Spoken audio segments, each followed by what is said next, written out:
music industry, man. You gotta be hands-on in so many different realms. It's not just about, oh, I can bust on the mic. Oh, you're so wrong, man.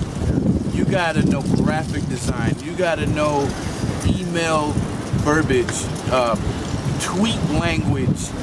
Because there's a certain way to tweet, you know? Yeah. You gotta know how to run social media sites. You gotta be hands-on in every aspect, man. You know, and as well as booking your shows and being hands-on in every realm. And you wear a lot of different hats. Yeah. Back in the day, we had record company executives and people in places to do all that. And you know that we were even lazier then as artists, because we'd only go through our fan mail only to look for the girls. And then to see if they sent the picture and what city they were in, and then we check our calendar. Okay, I'll be in Houston, and then try, you know what I mean? Now there's no excuse. If you're not responding to your fan base, it's because you're out shopping, or you know, you're busy, whatever. We'll give you we'll give you that. But every fucking day, nah, come on, you know what I mean? There's no excuse no more.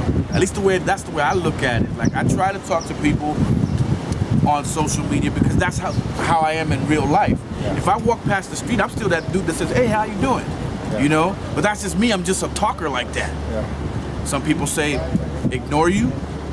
Some people say hello. In society, it's the same in the society as social media.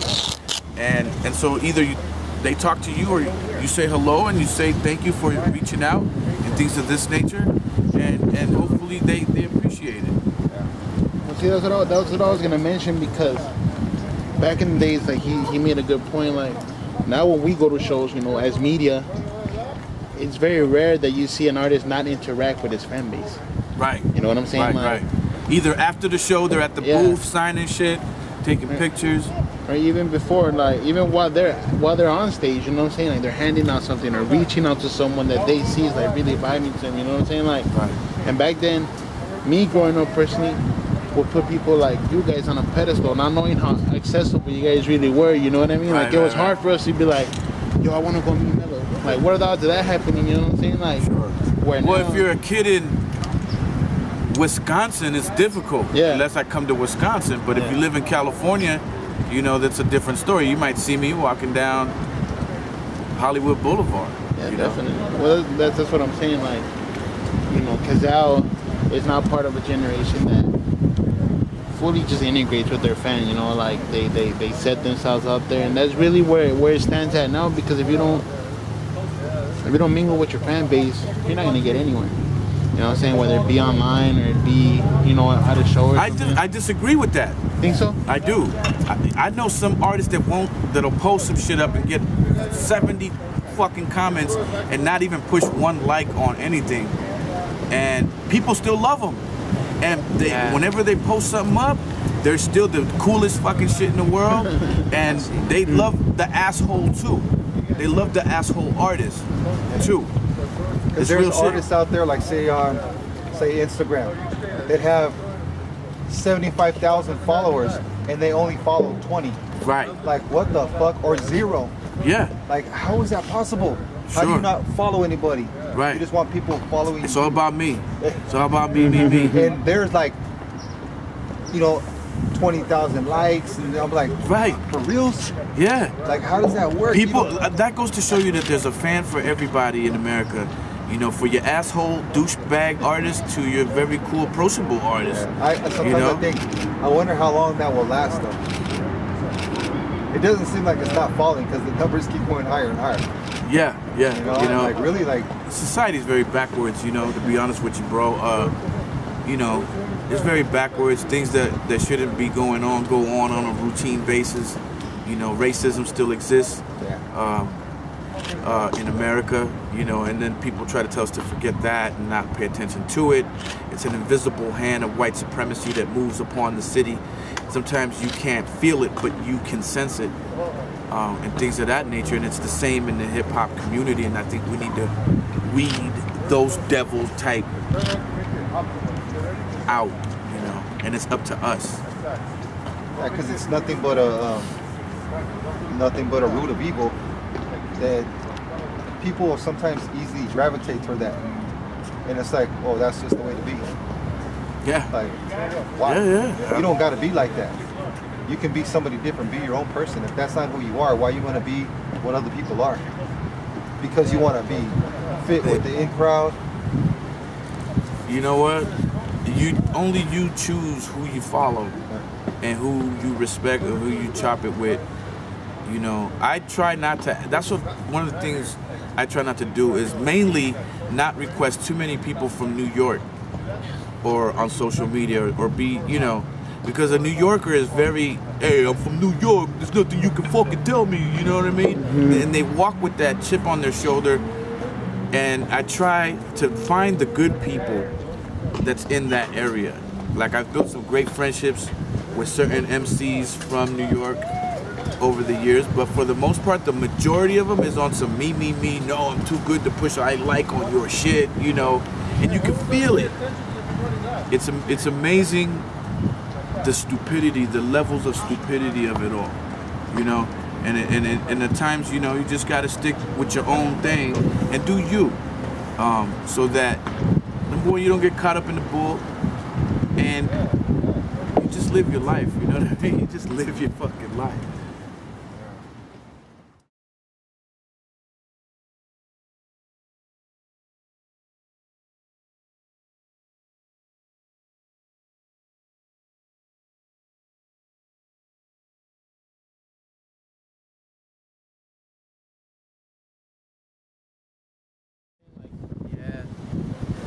It's interesting because I never knew a time when you get $250,000 as a budget just to make the record. You know what I'm saying? Like nowadays, as an independent artist, you kind of got to be a renaissance man, or to some extent, because it's like I find myself, I'll make the beat, record my vocals, mix it, do whatever I call mastering to it, do the artwork, edit the video, and you're not guaranteed $2, you know what I'm saying? So it's like interesting when I hear my dad talk about how in his time he would get these egregious budgets just to make a record. And it's interesting seeing how other artists from my father's generation before it, it's like you have to have managed to stay relevant. You know, that's one thing I find myself thinking about a lot is like, wow, how did they continue to maintain their lifestyle? Some of them you never know if they even do, you know? Like, that's something I always find myself thinking about, like, because I never knew a time when there was labels handling every part for you, and all you had to do was just get in the studio and do what you did, you know what I'm saying? Everything is such a hands-on process, and I don't think there's anything wrong with that. I kind of like it because it's like you want to be hands-on with your creative vision, and so like you kind of grow too. Like your music will have its own look and its image. It's more of it kind of brings everything together when it is that way. Or if you have like an in-house team of people that all kind of has a delegated authority, I find that works well too. On that point that you made, is like you're saying that your dad's generation where the labels hand out a budget. Maybe you can answer this. It's like, yeah, they hand you out a budget, but it comes with a price, because now you as an artist have to sell that many more records, because the budget is not a budget, it's a budget. Yeah, it's a loan. Yeah, exactly. It's a loan with a price, because now you got a $2 million budget, you got to sell $2 million worth of records, and then the record label makes their money first before you even get anybody, any part of it, because you got to surpass that $2 million budget just to be back on equal grounds again. That's right. It's like, okay, now we're on an even playing field. Now let us get $2-3 more million before we give you whatever percentage we promised you. Correct? Right. Right. So it's not really like they hand it. It's like, here's a loan, and there's some interest attached to it. Recoupables. Yeah. Recoupables, absolutely. So yeah, as you gotta know that verbiage. You gotta know that verbiage, you know. And not so much anymore. In the 90s, in the late 80s, early 90s, probably to the 2000s, before digital music really became the way. You know, you had to know that verbiage and know what you were getting yourself into. It's a hustle for sure, and that's why the record companies last forever, but the artists come and go. You know. Well, I mean, now on the independent side of things, you know, you were saying that at some point you were pressured to keep doing tracks like Mentirosa, you know? Yeah. Now that you're doing pretty much on your own, I think it benefits you, know, because you're able to do things the way you want to do them. Not necessarily, because see, I'm so many years away from where my fan base wants me to be. A lot of fans still want me to sound like that and do Mentirosa records, but I'm so far away in evolvement with myself that I refuse to give them what they want. You see, I'm the kind of artist that makes music for me. Now, I did the stuff that for other people when I was young. As I evolve, now I make music for me. If you love it, great. These songs are all like children to me. So for you to only be in love with Mentirosa or Welcome to My Groove, whatever, you're discriminating on my other babies, you know? And it's hard because the fans don't care whether you're evolving or not. They just want to hear some shit that gets them there. And you may be too far over here for them to understand the verbiage of the shit that you're on. They got to have it dumbed down for them to understand it. There's a lot of people in East LA that don't understand what an unk is. You know what I mean? Or when you say something like peace to the God, you know what I mean? There's a lot of people that don't even understand hip-hop essence language, hip-hop rooted culture language. They don't know it. They don't know it because number one, they don't take the time to learn it. It's easier when it's just right at your face like a plate of food than to have to dig for the information of it. Back in my time, in my era, my heyday, we did the knowledge on everything. We did the knowledge. That's why we got places. We moved more units without social media than these cats are moving with all this bullshit. Because we cared. We were hands-on. We did the knowledge. We wanted to know why Africa Bambaataa was important. You know? Now kids like Africa Bambaataa, what? You know what I mean? It's like, come on, man.